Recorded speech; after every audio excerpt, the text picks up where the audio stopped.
এটা হচ্ছে দেশ ভাগ হওয়ার পরে সেই যে ওই রং ফং করার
আর আমার শরীরটা এখনও সম্পূর্ণ সুস্থ হয়নি। আসল প্রেশারটা এখনও হাই আছে, মানে কমেনি। তো সেই কারণেই না একটু ভয়েস ওভার দিতে আমার অসুবিধাই হচ্ছে। এগুলো তো জানেনই আগের ভিডিও। আর আমি এখন দুদিন ধরে না ভিডিও করছিও না, একদম নতুন ভিডিও করব তারপরেই আপনাদেরকে দেবো। আমিও এখন একটু ভিডিও করার থেকে রেস্টেও আছি। তো সেই পুরনো আর কত ভিডিও দেব, তো সেই কারণেই আর দিইনি। মানে আমি শুধু এইটা ভাবছি যে কীভাবে আমি এইটা পরিষ্কার করেছিলাম। মানে সেদিনকে না জীবনটা বেরিয়ে গেছিলো সব।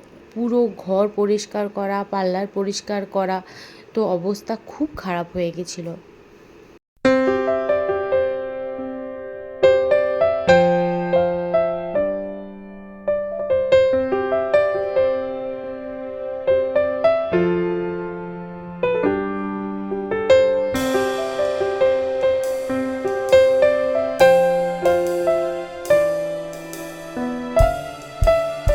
আর একটা কথা আমি না বলেও পারছি না, মানে না বলেও পারছি না বলতে বলতে আমি বাধ্যই হচ্ছি।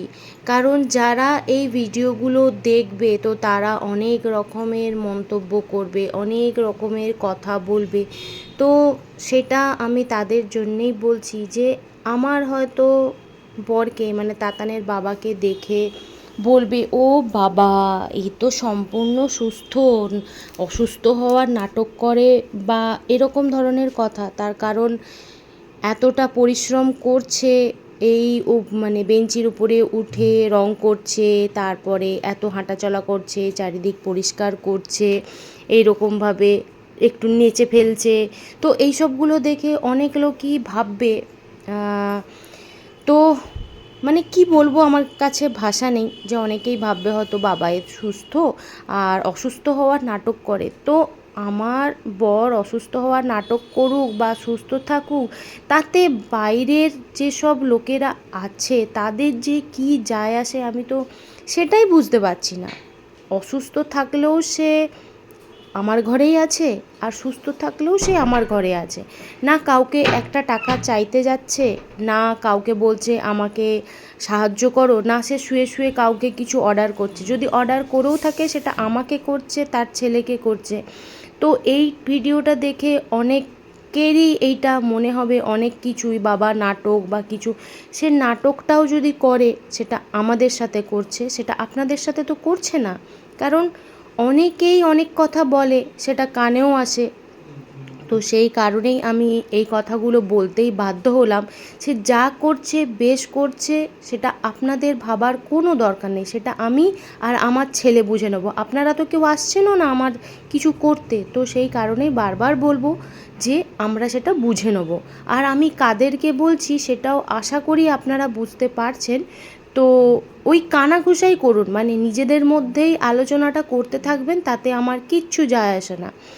মানে দয়া করে আমার কেউ, মানে বরকে ফোন করে বা আমার বরকে কেউ বলবেন না যে হ্যাঁ মানে এগুলো যখন করতে পারে আরও যেসব কাজগুলো আছে সেগুলো কেন করতে পারে না, সেটা আমি বুঝে নেবো সে কেন পারে না বা কেন কিসের জন্যে। সে চিন্তাভাবনাটা আপনাদের না করলেও চলবে। তো এটাই বলার ছিল। তো যাই হোক, হয়তো একটুখানি আমি মানে কড়া করেই বলে ফেললাম, তো ক্ষমা করবেন। তো যাই হোক, আমি আর ওইটা নিয়ে আর বলছি না। আমি যাদেরকে বলছি বা কিছু তারা নিশ্চয়ই বুঝে গেছেন। আর এই দেখুন, এইবার পরিষ্কার করছি ঘরটা, কারণ ঘরটাও যা অবস্থা হয়ে আছে, এটা পরিষ্কার না করলে এই পায়ে পায়ে গোটা আরও চাদর টাদরও নোংরা হবে, আমার আরও কাজ বাড়বে। তো এর মাঝেই গিয়ে একটুখানি রান্নাও করে নিয়েছিলাম, না হলে আবার খাবো কি। তো রান্না বান্না মাঝে আমি সারছিলাম, তখন ওরা বাপ বেটাতে ওই রং টংগুলো সমস্ত কিছু করছিল। আর আমি না কারোর ফ্যামিলিতে ঢুকতে পছন্দ করি না, আমি চাই আমার, মানে আমার ফ্যামিলিতে কেউ ঢুকুক। এই যে সারাদিন কাজটা করলো, তার পরের যে কি অবস্থাটা হবে সেটা তো কেউই জানে না, মানে আমিও জানি না। হয়তো এক্ষুনি ও হয়তো শুয়ে পড়বে, ওর খুব শরীর খারাপ লাগবে, এই এখন এবার ডাক্তার ডাকতে হবে, এই রকম অবস্থাও হতে পারে। তো মানে ওর যেরকম শরীরের অবস্থা, কখনো ভালো কখনো খারাপ, যখন ভালো আমি ভালোটাই বিশেষ করে দেখাতে চাই, খারাপটা দেখিয়ে কি হবে, খারাপটা দেখালেও তো কেউ আমার কিছু এসে করে দিয়ে যাবে না। তো আমি চাই আপনাদের কাছে সম্পূর্ণ পজিটিভভাবে ভিডিওটা করতে। আর যদি দেখি যে হ্যাঁ প্রচণ্ড নেগেটিভ আসছে, তখন কিন্তু আমি আমার সংসারের যে নেগেটিভগুলো আছে আমি সেগুলোও অবশ্যই দেখাবো। তো এদিকে আমি ঘরটাও মুছে নিচ্ছি, ডেটল দিয়ে মুছে নেবো। আর এইখানে না প্রচুর নোংরা জমা হয়ে আছে, এই চুল টুল এই নালিটার মধ্যে না প্রচুর নোংরাটা জমা হয়ে আছে।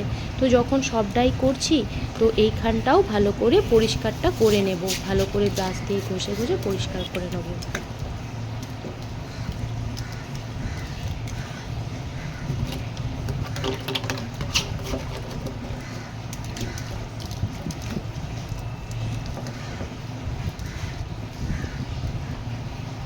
আর ঘরদোর মুছে নিয়েছি, লক্ষ্মীর পাদুকা মোছা হয়ে গেছে, একদম সুন্দর করে মুছে নিয়েছি। আর এগুলো এখন থাকবে, এগুলো না আর পাচ্ছি না এখন, এটা যেমন আছে থাক, এগুলো আবার বিকেলবেলায় উঠে গুছাবো, আর ভালো লাগছে না। এবারে স্নান করতে যাই, স্নান করে আসে, আমার জলটাও ভরে গেল। তো চলো স্নান করে খেয়ে দিই, একটু শোবো, আর ভালো লাগছে না।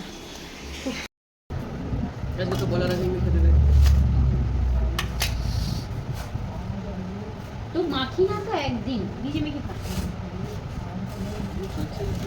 তো বলার সুযোগ পাবে। তাই ভিডিওতে আছে, দেখে নেবে। দিদি দাও।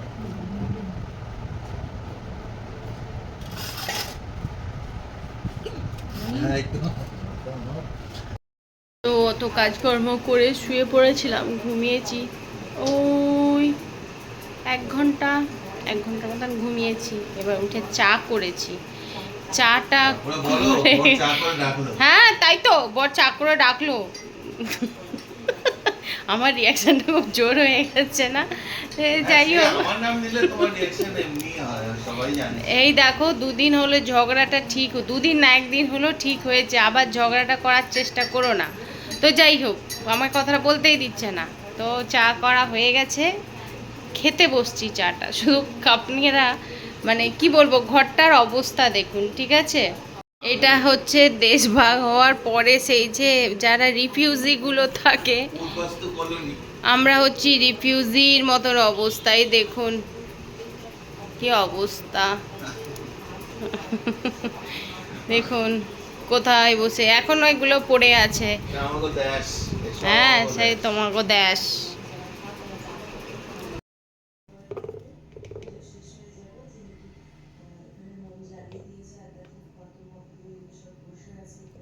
আর এইদিকে তাতানকে একটু ছাতু গুলে দিচ্ছি, ছাতুর শরবতের মতন করে দিচ্ছি। ও খেলতে গেছিলো, খেলে এসে খেয়ে নিচ্ছে, খেয়ে দিয়ে আবার কাজ শুরু করবে। কারণ আবার যে মানে ছাদটায় এক কোট রং হয়েছে সেটা আবার আরেক কোট রঙও করতে হবে। তো একটু কিছু খেয়ে নিই, বললো তো মুড়ি টুড়ি কিছু খাবো না, আমাকে একটু ছাতু গুলে দাও। তো আমি ছাতুই খেয়ে নেবো। তো তাতানকে এই রকমভাবে এই মানে শেক করার বোতলটার মধ্যে দিয়ে দিলে ও সুন্দর খেয়ে নেয়। তো চলুন ওকে এই শরবতটা বানিয়ে দিই।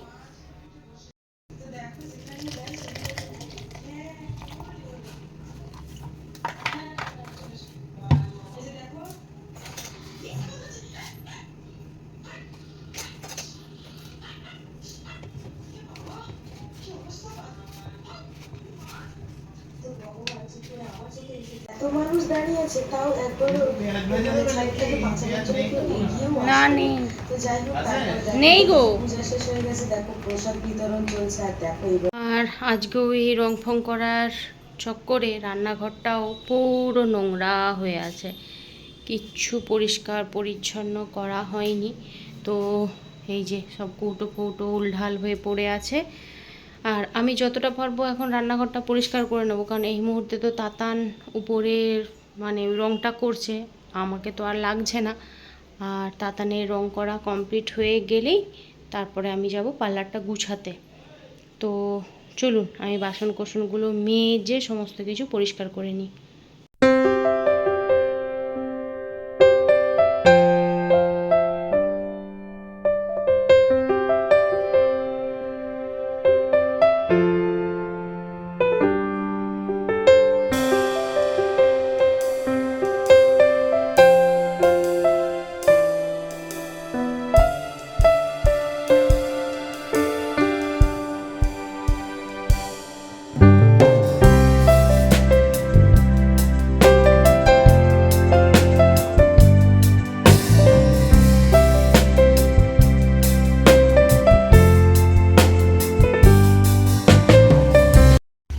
যদি সত্যি এইভাবে ঝড়ের গতিতে কাজ করা যেত তো কি ভালো না হতো, তাই না?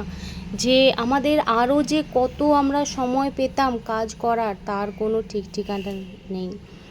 আর মানে এত কাজ আছে কি বলবো, মাঝে মাঝে গুলিয়েও ফেলছি। তো আপনাদের সাথে কথা বলতে বলতে তো আমার বাসনও মাজা হয়ে গেল, অনেকটা কাজও হয়ে গেল। আর এবার দেখবো গিয়ে একবার তাতানের কতটা কাজ এগোলো, আর রান্না বান্নাটাও ঝটপট করে করে নেবো নাকি ভাবছি নাকি বাইরে থেকে খাবার আনাবো, সেটাই ভাবছি। যে আর ইচ্ছা করছে না এখন কিছু করতে, ওই পার্লার পরিষ্কারটা করতেই হবে, কালকে আবার অ্যাপয়েন্টমেন্ট আছে। মানে কি করব না সেটাই ভেবে উঠতে পারছি না। তো ভাবছি আজকে ওই রুটি আর তরকারি নিয়ে চলে আসতে বলবো। আর ইচ্ছা করছে না কিছু করতে, যা চারিদিকে ধুলো হয়ে আছে, তো সেগুলো আরও ভালো করে মুছতে হবে, না হলে তো একবারে পরিষ্কার হবে না। তো চলুন বাসন টাসনগুলো ধুয়ে নিয়ে ভালো করে দেখি তাতানের কতটা কি হলো না হলো। ওটা পিছনে গ্যাপ আছে। পাইপটার পিছনে ফটফট হয়েও গেল। একটু শুকনো ভালো কাপড় দিতে পারো। ওই তো ওইটা নেই না। দেখ যদি হয় ভালো, না হলে থাক।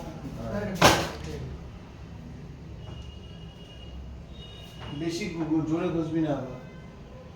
ঘষ এই পড়লো নাকি?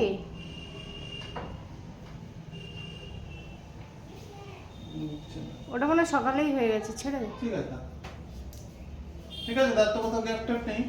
না আর তো হচ্ছে এইখানটাতে আরেকবার মেরে দিলে হতো। থাকবে না, যত তুমি মোটা করবে তত খসে যাবে তাড়াতাড়ি। আর ওইদিকে তো সম্পূর্ণ রঙের কাজ কমপ্লিট হয়ে গেছে। তো এবার আমি পার্লারটাকে পরিষ্কার করতে যাব। আর আগে না খাওয়ার জলগুলো ভরে নিই, না হলে খুব মুশকিল হয়ে যাবে, খাওয়ার সময় জল পাওয়া যাবে না, প্রচণ্ড অসুবিধা হবে। তো কিছু জল ফ্রিজের মধ্যে ঢুকিয়ে দেবো আর কিছু জল বাইরে রেখে দেবো। তো ওই 10-12টার মতন বোতল ভরে নেবো, ভরে ফ্রিজের মধ্যে রেখে দেবো। তো এতে একটু না সুবিধাই হয়, ফিল্টার থেকেও নিয়ে খাওয়া যায়, কিন্তু ওই ফিল্টারে কখন জল থাকে না থাকে, তো মানে মনে থাকে না, অনেক সময় জল ঢালতেই মনে থাকে না যদি ফিল্টার থেকে ডাইরেক্ট খাওয়া হয় তো ওই কারণে আমরা বোতলটা ভরেই রেখে দিই। আর এখন তো সবার বাড়িতে বোতলই কালচার হয়ে গেছে, আর এখন গ্লাসে জল খাওয়া সেরকম হয়ই না। কিন্তু আমার আবার খুব জল তেষ্টা পেলে তখন বোতলেই খাই, মানে গ্লাসেই খাই, বোতলে আমার আর ভালো লাগে না। তো চলুন, আমাকে তো আবার পার্লারের ওইদিকে সমস্ত কিছু গোছাগুছি করতে হবে, তো এখানের বোতলগুলো ভরে নিই। আর আজকের ভিডিওটা তাহলে আমি এখানেই শেষ করছি। আমার ভিডিও যদি ভালো লেগে থাকে লাইক, কমেন্ট আর সাবস্ক্রাইব করবেন। আর যদি কোথাও ভুল করে থাকি ক্ষমা করবেন। সবাই ভালো থাকবেন, সুস্থ থাকবেন।